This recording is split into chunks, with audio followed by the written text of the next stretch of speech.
On Monday nights, empty spaces feel uncomfortable. During the day, empty spaces are useful. They wait for chairs, for bags, for people to pass through. But at night, empty spaces make people restless. They look at them and think, something should go here. That was the space Nimny noticed. It was not large, not dramatic, just a small stretch of floor between the couch and the coffee table. Nothing was wrong with it. No one had dropped anything there. No one had forgotten anything there. It was simply open. Nimny stood still and listened. The house was quiet, but not asleep yet.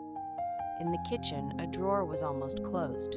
In the living room, a blanket lay folded enough to be finished, but not enough to feel done. Down the hall, footsteps slowed, then stopped. The space waited. Nimny watched an adult walk into the room, pause and look at the empty spot. Their hand moved automatically. They almost placed something there. A book, a pillow, a basket, something to make the space feel useful. Nimny shook her head. She didn't say anything. She simply stepped into the space and stood there. The adult blinked. They looked again. The space no longer asked to be filled. It was already occupied. Not by a thing, by permission. Nimny stayed very still. The adult exhaled and sat down instead. The space remained empty, and somehow that felt better.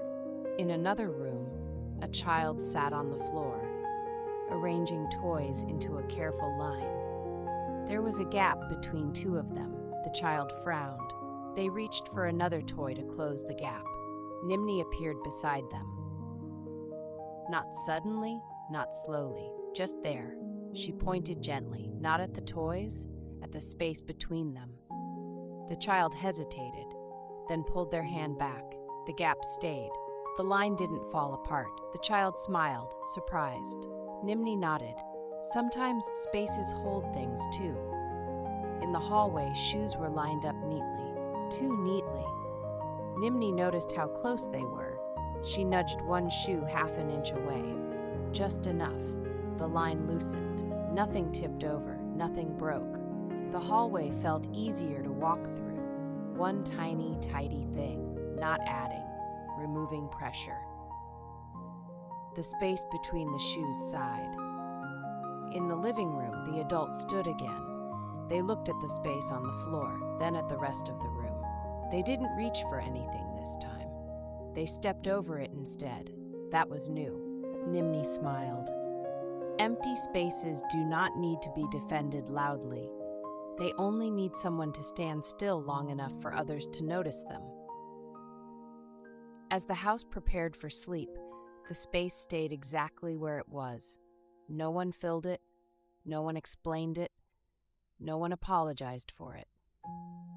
In the bedroom, a child climbed into bed without asking what would happen next. In another room, an adult turned off the light without checking the room one last time.